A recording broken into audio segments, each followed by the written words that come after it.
Oi, pessoal, muito boa noite. Sejam muito bem-vindos ao Pod Saúde, o seu canal de podcast, comunicação e educação continuada em saúde. Hoje, aproveitando a temática do Outubro Rosa, a gente vai conversar um pouquinho com o Dr. Felipe Teles, ele que é um médico radioterapeuta, responsável técnico da parte de radiologia do Instituto do Câncer. A gente vai conversar um pouquinho, né, sobre essa temática que é tão importante, mas muito mais além, né? Um olhar um pouco mais aproximado e mais empático com relação ao tratamento e ao paciente. Seja muito bem-vindo, doutor Felipe. Olá, obrigado. Sempre um prazer falar de saúde, falar de prevenção, sobre temas de grande importância para a sociedade, a qual nós podemos transformar. São podcasts como esse, informações como estas, que podem mudar a vida das pessoas, modificar seus hábitos e, principalmente, os aspectos preventivos. Muito obrigada por estar presente, por aceitar meu convite. A gente já conversou horrores aqui antes do Pode Começar. Então, assim, e é muito gostoso realmente trocar experiências. E o objetivo hoje não é a gente colocar somente essa questão do câncer, sua origem, prevenção e tratamento. A gente conseguir enxergar além do que isso nos traz. Porque, além do tratamento, acho que é uma experiência de vida, assim, absurda, né? Para o senhor, né? Para você. Juro que eu não vou chamar ele de senhor, porque ele é muito novo. Mas para você que está na assistência direta, né? Para a gente que também automaticamente acaba acompanhando, não diretamente, mas, né, mais aproximadamente esses pacientes.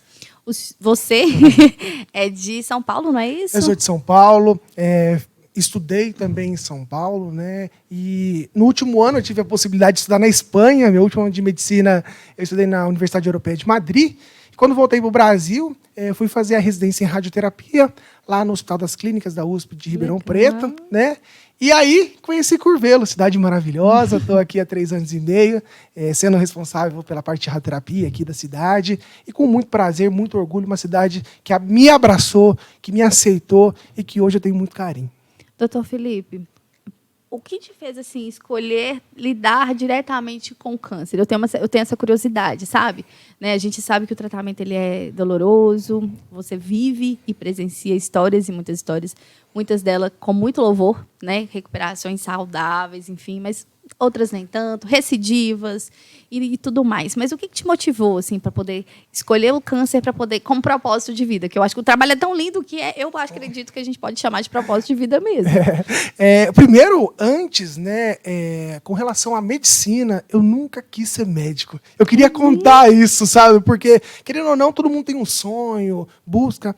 Eu nunca busquei ser médico, tá? Isso é do fundo do coração. Eu tenho meu irmão como médico. Eu fui mais influenciado por isso do que uma escolha minha. Eu acho que, na verdade, a medicina acabou me escolhendo graças ao nosso bom Deus, viu? Sério? Isso. E daí, quando eu estava na Espanha, nesse período de estudo, eu tive contato com os pacientes em cuidados paliativos lá. E foi a minha primeira percepção que eu poderia acrescentar na vida das pessoas aqui no nosso país. Por quê? Nós temos uma noção um pouco deturpada sobre o que é os cuidados paliativos. Sim. Lá eu atendia pacientes de 5 anos em cuidados paliativos que apenas só acompanhavam a doença. Então, um paciente que não tinha doença evidente, não tinha a manifestação clínica, estava sob controle. E é isso que a gente tem que propor no nosso país. A gente mudar as concepções. Cuidados paliativos não significa que um paciente está em fase de morte. Significa que nós não vamos conseguir curar, mas a gente vai aliviar. E esse é um princípio hipocrático, né? O pai da medicina. Ele diz sempre, curar quando possível, aliviar sempre. E é isso que me trouxe para a oncologia. Eu posso aliviar muitas das dores desses pacientes. E não só as dores físicas, as dores emocionais, as dores psicológicas, inclusive partindo para a parte da religiosidade, da espiritualidade, que é de grande importância no aprofundamento e no cuidado desse paciente de maneira integral. Gente, surreal. Não imaginava isso. Sabe? É uma vertente da medicina que, pelo menos pela sua ótica, nunca que eu tinha ouvido falar, sabe? Você falando de cuidados paliativos, esse ano, eu e um amigo, estudante também de medicina, nós publicamos um artigo, eu e 2 amigos, na verdade, um colega enfermeiro e um amigo nosso médico, sobre os cuidados paliativos em pacientes terminais, mas dentro da atenção primária. Foi um artigo que foi publicado no Congresso Brasileiro, na revista do Congresso Brasileiro de Enfermagem, inclusive. primeiro artigo da minha carreira, graças a Deus. E a gente abordou essa temática, porque desmistificar a questão do cuidado paliativo para aquilo assim, não, só dá um conforto porque ele está morrendo, só dá um conforto porque não tem mais o que fazer. Não, acho que é a hora que a gente tem muito o que fazer.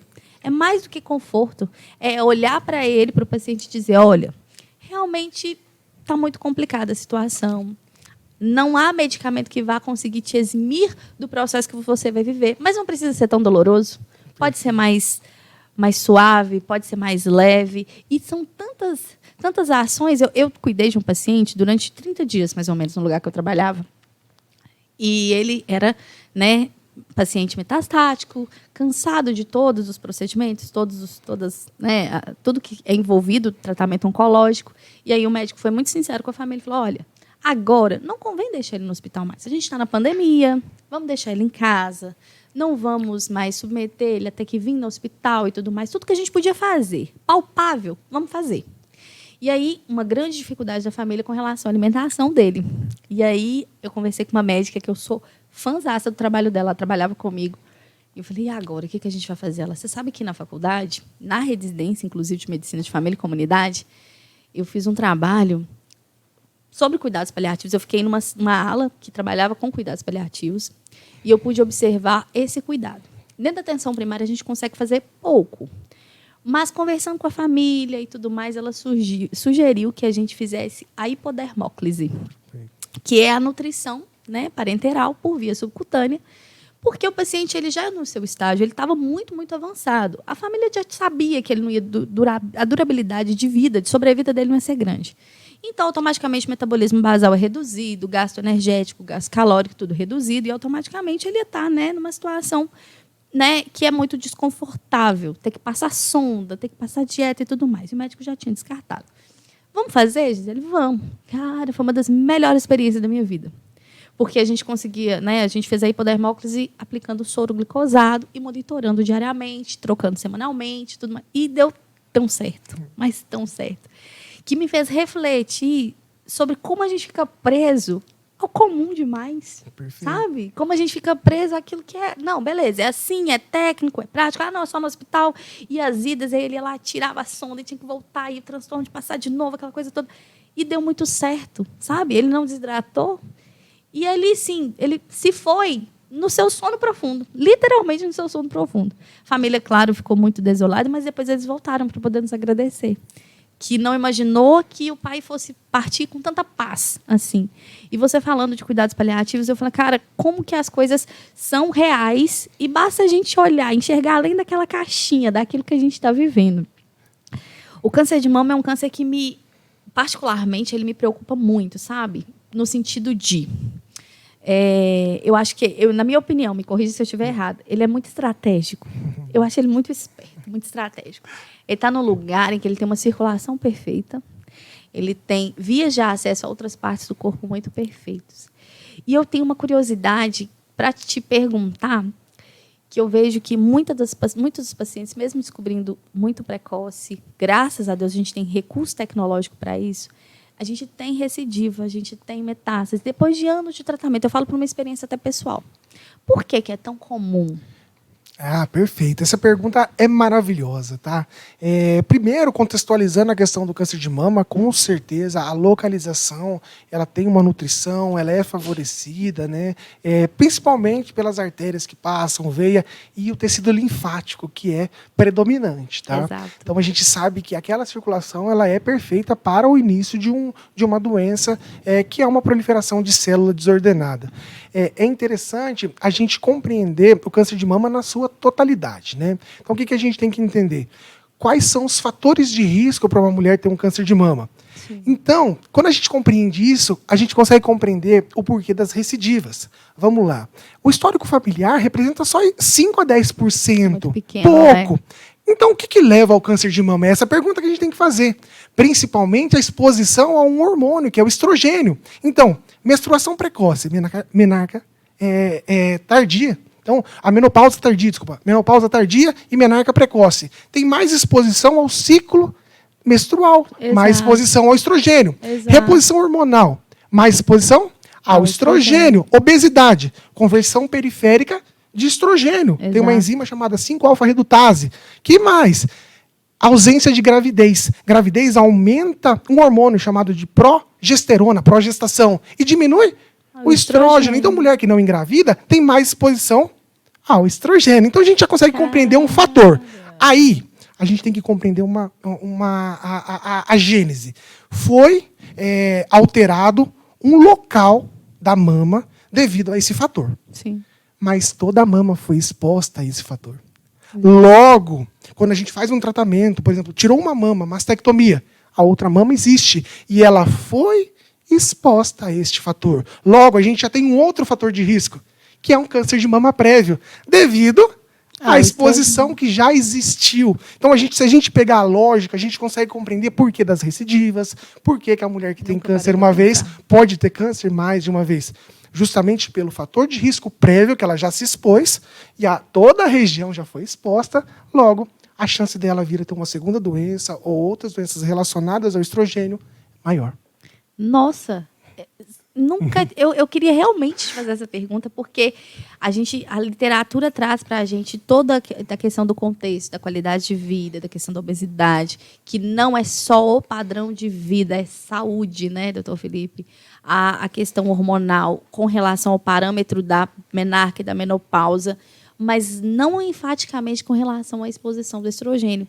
Portanto, que eu tenho assim, hoje, atualmente, eu não uso nenhum tipo de hormônio sintético. E eu converso com as minhas pacientes para fazê-las refletir muito relacionado a isso, sabe? Eu acho um avanço fantástico da medicina, da ciência, a questão dos contraceptivos, mas, indiscutivelmente, a gente tem que bater nessa tecla que eles têm um efeito colateral que pesa muito sobre a saúde da mulher em si. E o planejamento familiar, como essa questão da ausência de ter filhos, né? Porque acho que uma coisa acaba puxando a outra, né? Você tem o aumento da progesterona, que é o hormônio progestação, e aí você tem a descarga hormonal dos hormônios gestacionais, e você também depois tem a questão da prolactina, que é uma bênção, vamos dizer assim, na vida da mulher, né? Estatisticamente, as mulheres que amamentam reduz muito a chance do câncer de mama. Então, assim, essa exposição, se a gente for parar para pensar, não tem como fugir dessa constante, não. Não tem. É por isso que as mulheres têm que se prevenir, têm que conhecer o seu corpo, porque todas estão expostas aos fatores de risco. Tem umas que têm mais predisposição, outras que têm menos, mas a exposição, todas, claro que vão ter. Quanto maior a exposição, maior a probabilidade de vir a ter a doença.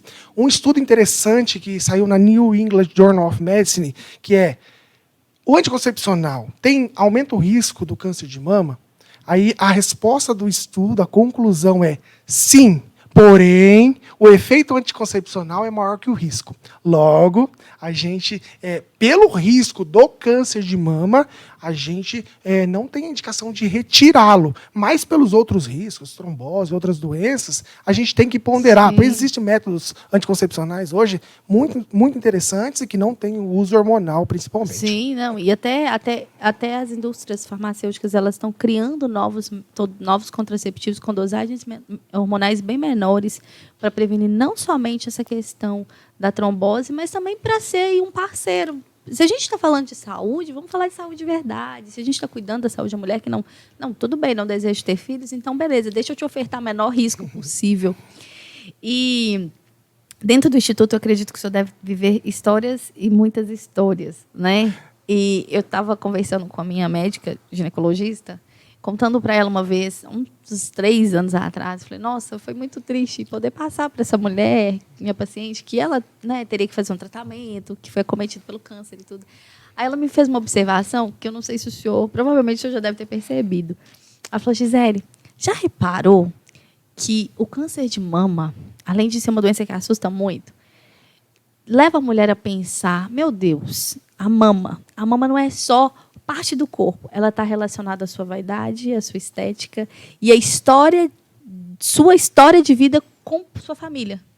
O seu seio foi via de alimentação dos seus filhos. Isso é muito sagrado.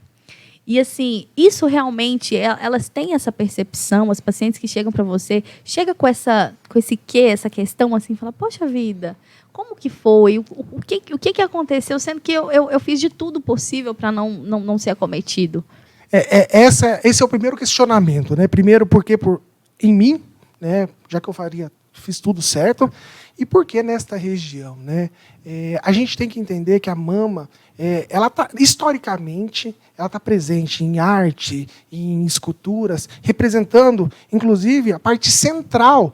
Tem um quadro no Museu do Louvre, de 1830, que é a Liberdade Guiando o Povo. Uma mulher chamada Liberdade, com uma bandeira da França, em plena Revolução Francesa. A mulher mostrando a sua liberdade. Ali, a mulher mostra o verdadeiro empoderamento. Né? A mulher, quando se olha no espelho, a primeira coisa que ela olha é a região mamária. Por quê? A região mamária cresceu com ela. Teve toda a sua progressão durante a sua infância, o seu crescimento, e na velhice, inclusive, ela até diminui um pouquinho. Exato, tá? É verdade. Mas está presente e acompanhou essa mulher durante toda a vida. E tirá-la, ou ter que retirar partes ou total, é como se fosse uma mutilação. E a gente tem que compreender isso. Hoje, cada vez mais, inclusive aqui no Instituto, o Dr. José de Barros, muito competente, sou fã dele. Faz cirurgias reparadoras já no primeiro tempo cirúrgico. Então já coloca uma prótese, já consegue colocar um expansor, para não ter assimetria, não ter esse impacto emocional. Justamente porque a mulher vai olhar para a sua mama. E a gente tem que minimizar o máximo possível. Não adianta a gente curar uma doença se a gente não curar uma pessoa. Sim. E a pessoa tem a sua integralidade. E a questão psicológica está ligada a isso também. Eu conversei com uma paciente, não é minha, não. Estava no salão e a paciente estava e ela super ativa. Ela é apaixonada com aquele instituto, gente. Eu falei, meu Deus, eu adoro aquele lugar. Ela passa também. Eu adoro aquele lugar. Aquele lugar eu encontrei as pessoas que são iguais a mim, as pessoas que vivem os mesmos medos que eu. Fora que a gente ri muito, a gente conta história, a gente compartilha vivência, experiência. E é claro, falou super bem de você, porque é nítido, né? Essa humanização que você tem para o cuidado, para o seu propósito de vida, vamos dizer assim. E aí ela pegou e falou assim, olha, Gisele, eu consegui me enxergar enquanto um outro ser humano, porque eu passei, acho que a gente estava conversando isso lá atrás. Ela falou assim, olha, Gisele, eu passei a minha vida inteira pensando, olha, eu preciso trabalhar muito, porque eu tenho 2 filhos, e os meus filhos precisam crescer, eles precisam estudar, e eu preciso fazer o máximo. Não deixei de me cuidar. E ok. Aí o tempo passou, e de repente, estava tudo alinhadinho, tudo bonitinho. Bom, câncer de mama. Eita, o que eu vou fazer agora? Ela falou, Gisele, o mundo vai acabar, vai destruir, minha cabeça vai ficar 1000 e tudo mais. E eu cheguei lá e eu só encontrei as pessoas dizendo para mim, poxa, não desanima não. Você tá vivendo, você vai viver e você vai lutar para isso. Então, é o que a gente conversou. Os valores são completamente distintos. Né? As nossas preocupações que antes eram para aquisição, hoje são, né, para ter saúde, hoje são para ter sobrevida, para a gente conseguir vencer essa batalha que é tão dolorosa. Eu achei fantástico. E é real, né? Isso acontece todos os dias lá. E é a vivência dos seus pacientes, todos os dias. Exatamente. Então, quando o paciente chega, o medo, o receio, a angústia é natural. A gente tem que compreender isso. É algo novo, é algo que essa pessoa não conhece. E nós, como profissionais da saúde, temos que ser a lanterna que vai iluminar a caverna escura que o paciente nunca passou. Nós já passamos várias vezes. Então, a gente pega a mão de um, passa, pega a mão de outro, passa. A gente já conhece aquele caminho. Só que ele não conhece. O que a gente tem que fazer é fazer com que esse caminho seja mais claro. Desde o início. É só isso. Então, quando a gente mostra clareza e que existe, depois daquela ponte, uma outra vida, a gente vai atravessar a ponte. E vai atravessar juntos. E do outro lado, vai sair uma pessoa, e essa pessoa está pronta para enfrentar uma nova vida. E o câncer traz uma oportunidade disfarçada, que é rever os caminhos que a vida te guiou até aquele momento. Será que estão corretos? Será que não estão? Será que eu fiz tudo que eu podia que fazer? Será que eu tenho que mudar ou será que eu não tenho que mudar? O câncer traz isso. Traz a possibilidade de você ser melhor, traz a possibilidade de se aproximar de pessoas queridas. Então, o câncer é uma oportunidade disfarçada. Quem fala isso não sou eu, são todos os meus pacientes diariamente. É lindo, gente. Né? Oh, E a gente vê que é uma verdade. A doença faz parte da vida. Então, lá atrás a gente tem que passar na faculdade, lá atrás a gente tem dificuldades financeiras, lá atrás, e a gente vai passando, são obstáculos. E a doença faz parte. A doença está no ser humano, assim como a vida. O que a gente tem que fazer é transpor essas barreiras. E o câncer é mais uma dessas barreiras que a vida coloca para a gente poder transpor e aprender. Nós não podemos sair da mesma maneira que nós entramos. E ninguém sai. Tá? A transformação é evidente, o aprendizado é constante. E para nós, de forma passiva, é ainda maravilhoso. Então, diariamente eu aprendo sobre a finitude do ser humano, sobre os seus valores.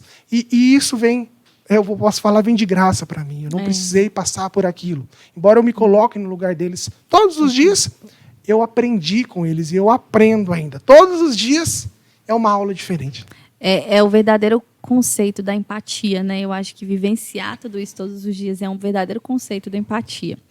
Eu sou enfermeira da zona rural e uma paciente minha começou recentemente um tratamento lá. Eu até mostrei para o Raul quando eu cheguei. Eu falei, Raul, isso aqui, desde que eu recebi esse áudio dela, eu não parei de pensar. Ela começou o tratamento há pouco tempo. E aí, uns 20 dias atrás, ela me procurou e falou, Gisele, ontem eu fiz minha primeira quimioterapia. Não estou bem, estou realmente com muitos efeitos. E aí eu falei, olha, o que você vai fazer é isso, isso e isso. Procure descansar. O seu corpo precisa desse repouso, desse processo de recuperação. Vai durar alguns dias e tudo mais. E aí, seguindo o tratamento. E aí, semana passada, ela mandou para mim, assim, ela mandou para minha agente de saúde lá da localidade. Manda pra Gisele como está o meu cabelinho. E aí, realmente, o cabelinho caindo. Mas fala com ela que mesmo com o cabelinho caindo, eu não paro de sorrir. Gente, eu chorei horrores quando eu ouvi.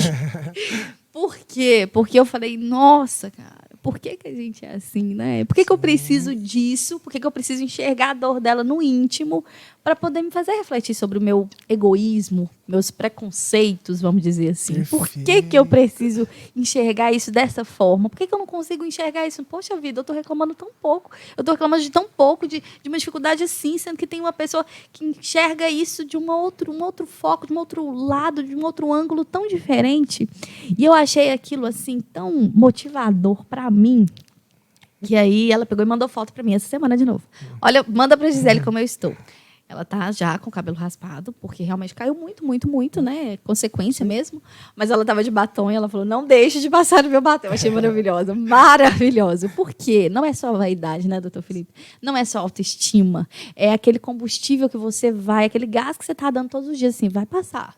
Vai passar. E isso me deixa assim numa situação de olhar e falar assim, meu Deus, como eu preciso me humanizar mais, como eu preciso melhorar mais a minha percepção sobre a vida, sobre as pessoas, sobre as coisas.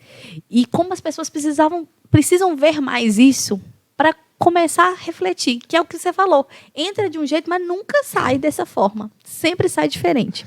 E eu tenho uma dúvida com relação ao tratamento. Ele é padronizado, por exemplo, assim, cirurgia, químio, rádio, ou ele é variável de paciente para paciente? De paciente para paciente é variável de acordo com a característica da lesão, muitas vezes pelo tamanho, o local que está sendo acometido, tá? E a própria análise do tumor, tá? O tumor expressa alguns receptores e dependendo da expressão a gente tem tratamentos diferentes. A gente pode fazer químio antes da cirurgia, tá? A gente pode fazer químio depois da cirurgia, a gente pode fazer cirurgia e radioterapia, às vezes a gente pode fazer só cirurgia, tá? Depende do quê? Do estadiamento que foi feita aquela lesão e do tipo de tratamento que é proposto para essa paciente. Então, atualmente, o tratamento da maioria das pacientes, tá? É a retirada da lesão, associada ou não à quimioterapia, associada à radioterapia. Se retirar toda a mama, uma lesão inicial, não tem indicação de radioterapia. Se tirar toda a mama, uma lesão avançada, tem indicação de radioterapia. Então, cada paciente é única. Não existe 2 tratamentos iguais. Que legal. Os receptores, tem receptor de estrogênio, receptor de progesterona e o tal do HER2. Cada um tem um tipo de medicação, tamoxifeno. Então, cada tipo de paciente... Às vezes um paciente fala, mas aquela paciente é desse jeito. Aquela paciente está tomando remédio por 5 anos, por que eu não vou tomar? E a gente tem que explicar que tem um receptor no tumor, tá, naquela lesão, de estrogênio. Então, o tamoxifeno faz sentido.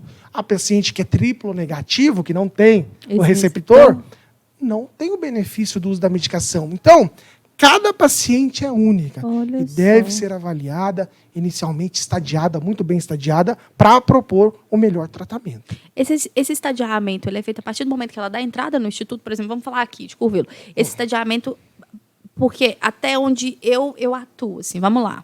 O paciente está comigo ali direto, aí a cada 2 anos, preventivo, ok, mamografia, ok. De repente, mamografia alterada, vamos fazer ultrassonografia. Os 2 alterados, ok, em referência para o mastologista. Perfeito. A partir de então, a gente tem a referência de média complexidade, maravilhoso, doutor José de Barros, inclusive, Sim. que eu sou fã do trabalho dele, não só por ser nossa referência aqui no município, mas porque ele é muito humano, ele é muito semelhante a você, assim. Uma parceria que... Nossa, muito, muito legal, muito legal. Sou fã mesmo, assim, de ver o modo com que ele trata. As pacientes voltam apaixonadas, porque ele é muito carinhoso. Além de profissional, ele é muito humano. E aí, a partir de então, tem a punção, o anatomopatológico e tudo mais. É a partir daí que é feito o estadiamento ou já dentro do instituto? Vamos lá. Quando você encaminha para atenção secundária, muitas vezes ele pode dar entrada no instituto. Tá? O Zé de Barros ele faz esse tipo de avaliação lá. Sim. Ele tá na terciária como cirurgia, Perfeito. mas ele atua na secundária. Então é lá mesmo que é feito toda a punção. O doutor José de Barros, no primeiro dia, ele já atende a paciente e faz a punção caso Sim. tenha alterada. Então, isso é maravilhoso. Já é feito lá esse processo. O que a gente tem? Todo tipo de câncer, ele é confirmado com um anatomopatológico. Exato. Então, tem que confirmar para o anatomopatológico para dizer essa pessoa tem a doença. Sim. Antes disso, a gente pode referenciar que existe a possibilidade de ser, embora muitas vezes é visível. A gente tem que esperar o anatomopatológico para saber o nome da doença. Sim, Tá? sim. E o sobrenome é através da imunohistoquímica, que é para ver aqueles receptores que eu falei para você. Então, o nome se vem sim. pelo anatomopatológico e o sobrenome pela imunohistoquímica. Tá? E é assim que a gente dá todo o segmento E a partir para de então, que vai ser traçado. a melhor abordagem para cada paciente. Outra dúvida que eu tenho, inclusive que eu recebi na minha caixinha de perguntas. Eu sei que as quimioterapias, por exemplo, elas são realizadas no espaço, vou colocar assim, hoje, daqui 21 dias, uma nova quimioterapia, dependendo do tipo também. Tem algumas que são mais agressivas, tem outras que são mais tranquilas.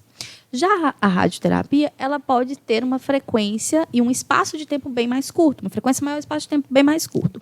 Por que essa diferença? Perfeito. Quimioterapia, medicação, como se fosse, vamos pensar, dor de cabeça, de pirona, a gente vai tomar de 8 a 8 horas. O pico vai ser 4 em 4 horas já não tem mais medicação. Quimioterapia de 21 em 21 dias, no meio, tá? A gente está falando de mais ou menos 10 dias aí. Sim. Pico, 21 dias, acabou. Então, é um ciclo de medicação agindo no corpo. Sim, Tá? perfeitamente. Então, é uma medicação como qualquer outra. Um antibiótico, mas é um quimioterápico para eliminar a célula cancerígena. Perfeito. Radioterapia luz, uma máquina que emite radiação. Então, a luz interage com o tecido, tá? E acaba eliminando a lesão. Logo, a gente, quando aplica a luz, ela entra por um lado, saiu pelo outro. Então não fica resíduo dela Não no fica organismo. nenhum resíduo. E isso é interessante, porque muitas vezes as pessoas têm... Eu posso pegar uma criança? Pode. Pode fazer a radioterapia e pegar uma criança. Não tem problema nenhum, tá? Porque a radioterapia, a luz entra por um lado, sai pelo outro e acabou. A ação biológica continua, tá? Ela vai continuar ali claro. por esse tempo todo. Mas o efeito do tratamento é naquele momento. Tá? Então, a gente tem que compreender isso. Por que a gente repete a radioterapia? Hoje existem vários protocolos de radioterapia. Tá? Então, por exemplo, um paciente que não tem a mama, a gente faz em 16, hoje 15, tá? Já pode fazer aplicações. Uma paciente com mama, a gente está falando aí de 19, 20 aplicações. Sim. Antigamente eram 30 aplicações. Né? A dose é igual, tá? Só Sim. muda a dose dia, a gente aumenta. Então, isso faz com que a gente tenha a possibilidade de tratar mais pacientes num período mais curto, tá? De tempo. Então a gente encurta o tratamento, aumenta a dose e trata mais pacientes, com efeitos semelhantes, tá? Não inferiores. Então a gente pode oferecer isso para paciente. Tá? Que legal. Nossa, não fazia ideia dessa diferença. Até porque o medicamento, a analogia foi perfeita, né? Porque todo medicamento tem sua meia-vida e depois reduz e tudo mais. E é uma medicação que, conforme a sua concentração, ela vai durar muito mais tempo no organismo. Assim, ela vai agindo. E a radioterapia, não. Interessantíssimo. Eu estou te fazendo uma mega entrevista, porque eu tinha mesmo essas questões, até para poder esclarecer, porque algumas pacientes perguntam, o que é isso, o que é aquilo? Eu falei, peraí que eu não sei. A braquiterapia e hormonoterapia, elas têm indicação para tratamento, por exemplo, do câncer de mama, ou elas são indicadas para especificamente um caso ou outro, ou determinados cânceres diferentes? A hormonioterapia tem indicação naquelas pacientes que têm os receptores hormonais positivos, tá? Sim. Então aí está indicado. A braquiterapia, então para quem não sabe, é a colocação da fonte de radiação direto no tecido. Mama, tem alguns casos que se utiliza, mas a literatura hoje mostra que aí, assim, não tem benefício da gente... coloca uma sonda na mama. Sim. E a radiação direto na mama, geralmente no intraoperatório. Então, enquanto a mama está aberta, já se irradia lá no centro cirúrgico. Tem que ter uma capacidade muito grande, poucos lugares no Brasil tem, até no mundo, tá? Então, a braquiterapia a gente utiliza para o câncer ginecológico hoje. Então, legal. O câncer de colo uterino é tratável com braquiterapia, inclusive a cura do câncer de colo uterino é passível somente com a braquiterapia no final. Surreal. Se não tiver braque, a gente não consegue alcançar a dose que é necessária, já tentaram de tudo, mas a braquiterapia ainda é fundamental. No futuro, eu espero que não exista, porque eu espero que o câncer de colo uterino seja erradicado do Brasil, assim como a Austrália conseguiu vacinando as crianças. Nossa. Então, falar de braquiterapia hoje, infelizmente, é uma realidade, porém, a gente consegue eliminar esse tipo de doença da nossa população simplesmente vacinando as nossas crianças. Muito obrigada por defender a vacinação, sabe? Eu vou te falar muito sinceramente, a nossa luta hoje vai além da imunização. A gente está lutando contra as pessoas que não defendem a vacinação. Muito pelo contrário, que atacam absurdamente a vacinação, sabe? E a gente sabe, a gente que é profissional, e geralmente eu explico todos os meus pacientes. Por exemplo, Gisele, eu não sei se eu vou vacinar. Então, peraí. Principalmente, vamos falar do HPV. Hoje você vê mulheres de 40, 50, até 60 anos, por exemplo, descobrindo lesão para HPV, lesão avançada de colo e submetendo ao tratamento que é muito doloroso. Outro profissional que eu já trabalhei junto também, doutor Enilton, que é nossa referência no Ciscolo. Eu acompanhei, quando eu comecei a atuar na enfermagem, eu acompanhei ele lá no Ciscolo, fazendo, né, dentro da atenção secundária, biópsia, colposcopia e tudo mais, e o segmento. E é tão doloroso, né? Não deixa de falar que é um tratamento difícil. Então, você vê mulheres dessa idade hoje se submetendo a esse tratamento porque não houve uma prevenção primária. E aí ela fala, mas uma vez a paciente discutiu realmente comigo, mas eu faço prevenção, que história é essa de prevenção primária? Eu falei, então deixa eu te explicar. A prevenção primária é a implantação, vamos dizer assim, que eu tive que usar um termo um pouco mais fácil, mas é a implantação de células de defesa específica para aquele vírus dentro do corpo. Porque a partir do momento que ela tiver o contato, o organismo fala, peraí, deixa eu sinalizar, você eu conheço, então você é que não se cria. Que é o momento que ela evita realmente daquele vírus se instalar no colo e desenvolver uma lesão e assim ser percussor do câncer de colo uterino. E hoje, como eu falei, é uma batalha assim, gigante, sabe? As coberturas vacinais, né? A nossa luta ali, vamos, por favor, nas escolas. A gente fez muita ação nas escolas, vacinando nas escolas, atualizando. Pra você ter noção, o Ministério da Saúde recentemente reduziu a idade mínima para o menino, que antes era a partir de 11 anos, hoje é a partir de 9 anos, para receber a vacina HPV, na intenção de chegar ao patamar da Austrália. De você, né, na Austrália hoje não se usa a braquiterapia porque conseguiu vacinar a população e tem um sucesso. E a gente tem que caminhar muito para isso. Mas, para isso, a gente precisa de muita educação em saúde, de abrir mesmo a mente das pessoas. Porque hoje a gente vê, é preciso vacinar, mas eu tenho uma chuva de informações, de reações, de efeitos colaterais contra a vacinação e não sei o quê, que limita, vai deixando a mãe cada vez mais recuada. Vou falando a mãe porque é a mãe que está levando seu filho. Meu Deus, será que pode? Será que não pode? Entendeu? Então, assim, é tão difícil, e o Brasil sempre foi uma referência para vacinação. sabe? Hoje eu falo com muita dor no coração. Eu lembro quando eu comecei, tem 5 anos que eu atuo, mas eu lembro de uma vez, a gente uma campanha, uma mega campanha de vacinação em 2018, assim, coloquei num quadro branco que a gente tinha na sala, 100% das minhas crianças todas vacinadas. E desse dia eu chorei de alegria, porque eu falei, cara, isso é muito importante. Imagina, eu fiquei super feliz, porque eu tinha 100% das minhas crianças vacinadas naquela localidade. Imagina o Brasil tendo uma cobertura altíssima, no talo, assim, quantas doenças são erradicáveis? A gente está com risco de introdução de pólio, a gente já teve caso de introdução de pólio. Então, de verdade, é desesperador. Eu sei que é Outubro Rosa, que a gente fala do câncer de mama, a gente fala do câncer do colo do útero, mas não tem como não citar a imunização, porque está muito ligada. E é necessário que as pessoas enxerguem isso com bons olhos e por favor, de fazer campanha contra a vacinação, porque isso acaba com a gente, assim. Não é que desmotiva, mas dificulta, né? Dificulta muito o nosso trabalho. O que é importante é ressaltar o trabalho da atenção primária. É de suma importância. A gente tem que valorizar isso. Por quê? Hoje a gente tem uma assistência à saúde voltada para a doença, quando, na verdade, a gente deveria ter essa assistência voltada para a saúde. Exato. Prevenção, prática de esporte, alimentação, antes que a pessoa adoeça. Exato. A doença é cara. Demais da conta. A saúde ela é barata, mas as pessoas não compreendem que a saúde, quando o político vai lá, abre um hospital, é voto. E lá na comunidade, e falar para a pessoa andar de bicicleta, não tem voto. Exato. Então, a gente tem que... Nós, como comunidade, nós temos que entender que nós temos que mudar os nossos hábitos de vida. Praticar esporte, ter uma alimentação saudável, porque ninguém vai vir falar isso para a gente. Nós temos que ser protagonistas disso. Claro que espaços como esses são importantes para quê? Para a gente poder passar a mensagem, dar o toque para a pessoa, você pode mudar. Exato. E é isso que a gente quer num ambiente como esse, poder mudar a vida das pessoas. Sim. E a atenção primária tem todo o processo para isso na vida das pessoas. Né? É tão barato, é uma mão de obra barata. Tipo assim, não é que é uma mão de obra barata, mas é pouco recurso que você utiliza. Eu tenho conhecimento, você tem prática. Nós dois juntos montamos um grupo. Eu trabalhei como agente de saúde uma vez. E eu lembro que o grupo de atividade física começou com 3 pessoas. E em poucos anos, tinha umas 20 pessoas fazendo atividade física, um grupo de mulheres imenso fazendo atividade física. E era gostoso demais, é gostoso demais de se ver. Por quê? Porque a hora que a gente... Não é o número de pessoas, mas é porque a gente vê que o objetivo está sendo alcançado. Se uma pessoa consegue se conscientizar, porque o benefício da atividade física, eu sou suspeita para falar porque eu pratico também, mas o benefício da atividade física ele é inimaginável. Não só para a prevenção do câncer em si, mas para o seu bem-estar. É um antidepressivo natural. É o seu relaxante muscular natural. Então, assim, tem um impacto muito positivo.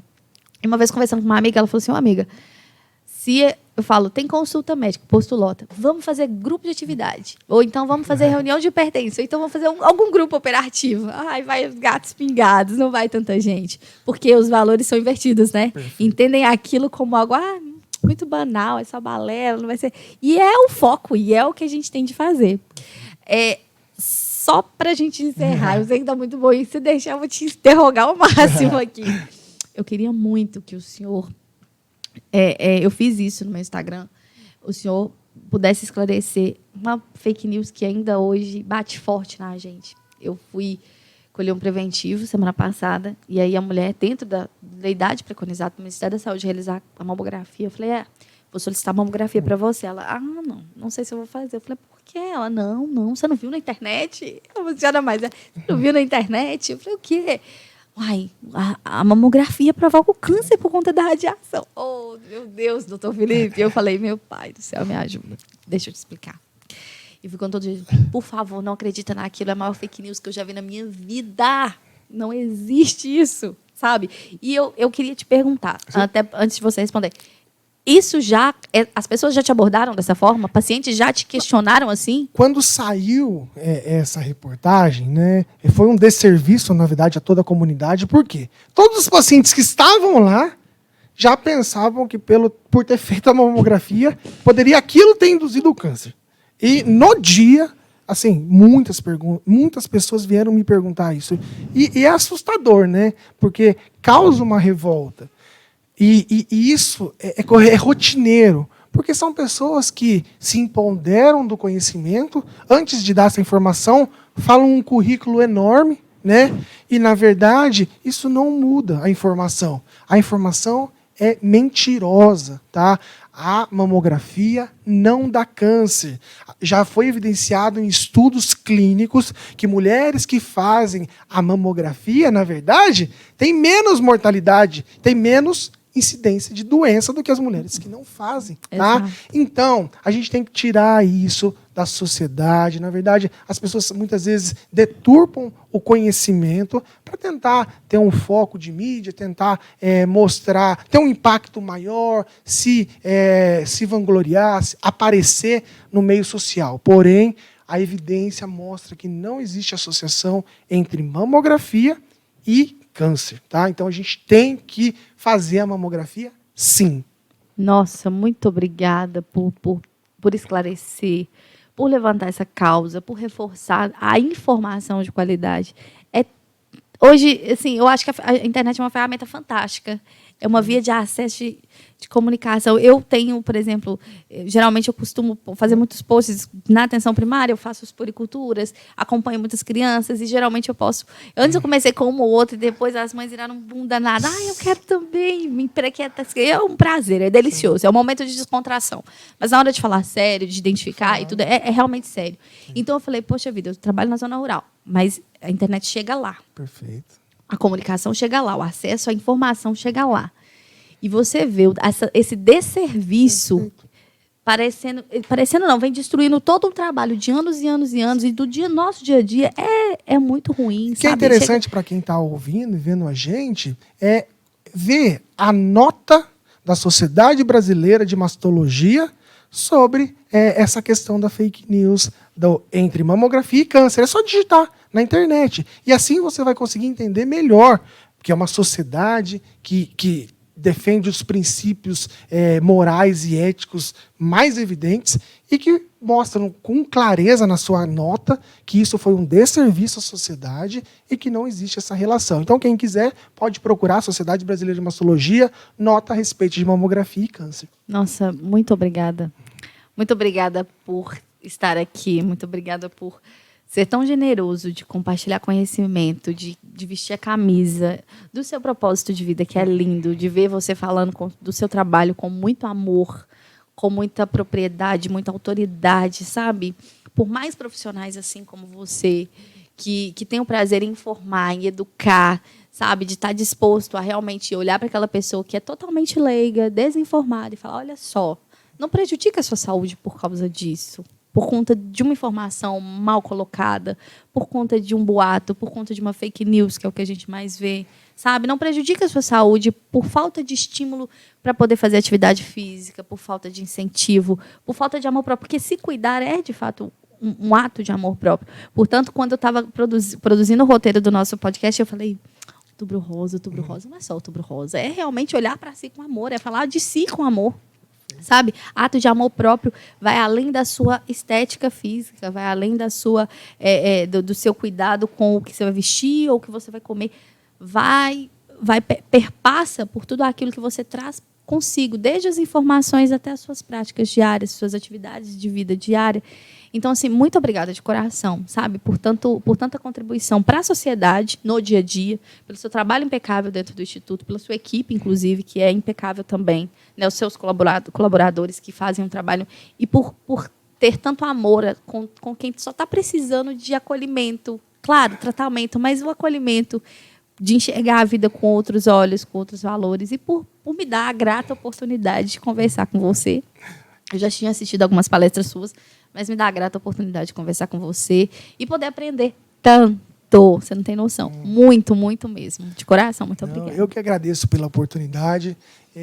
Acredito que mais vezes a gente pode fazer isso, porque eu sou muito a favor da liberdade das pessoas seguirem aquilo que elas querem de sua vida. Sim. Porém, com informação, elas têm a ciência do mal ou do bem que elas estão fazendo. E é assim que a gente dá liberdade para as pessoas. Você sabe o caminho ao qual você está seguindo. Quer fumar? Você sabe o caminho. Quer beber? Você sabe o caminho. Nós, como profissionais, temos que informar os caminhos. e a pessoa ser livre para escolher, mas escolher sabendo. E é assim que a gente forma uma sociedade de pessoas que escolheram o seu futuro. Porque a melhor maneira de prever o futuro é construí-lo agora. Exatamente. Muito obrigada, viu? Até a próxima. Um grande beijo. Pessoal, muito obrigada por quem ficou até aqui, por quem nos assistiu. Compartilhe esse vídeo com mais pessoas. Compartilhe essa contribuição social, né, educacional, né, que isso possa chegar nas escolas, em lugares que a gente nem imagina, não somente nas escolas, nas unidades de saúde, dentro da casa de tantas pessoas que precisam de informação. Um beijo, deixe seu like, comentários, sugestões. Até a próxima.